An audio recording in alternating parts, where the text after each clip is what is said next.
ఎవరైనా భద్రాచలం బయలుదేరితే పాపికొండలు అంటారు. పాపికొండలు కావు, మన దురదృష్టం అన్ని అలా అయిపోయి. దాని పేరు పాపిడి కొండ. తల మధ్యలో ఇలా పాపట ఎలా తీస్తామో అలా గోదావరి ప్రవహించి వెళ్ళిపోతుంటే ఆ కొండలు మధ్యలో వస్తాయి. గోదావరి నదికి వస్తే గోదావరి ఇలా ఇలా విడుతుంది. దాన్ని పాపిడి కొండ అంటారు. గోదావరి లోపల పాపిడి కొండల దాకా పడవలో వెళ్లేవారు భద్రాచలం వెళ్ళడానికి. అక్కడ అందరూ భయపడేవారు, పడవలు ఆగిపోయేవి.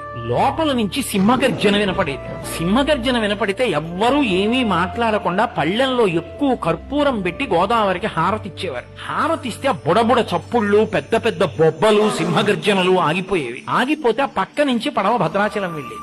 ఏంటి ఎందుకు వస్తుంది ఇలా? ఏ పడవ వెళ్ళినా వినపడుతుంది. ఎందుకు ఇలా వినపడుతుంది అని కొంతమంది ఔత్సాహికులు ఏం చేశారంటే గజగీతగాళ్ళని పట్టుకొచ్చి పెద్ద పెద్ద వలలు పట్టుకుని పడవలతో వెళ్లి అందులోకి దూకి ఎక్కడి నుంచి బొబ్బలు సింహగర్జన వినపడుతుందో అక్కడ వలలు వేశారు.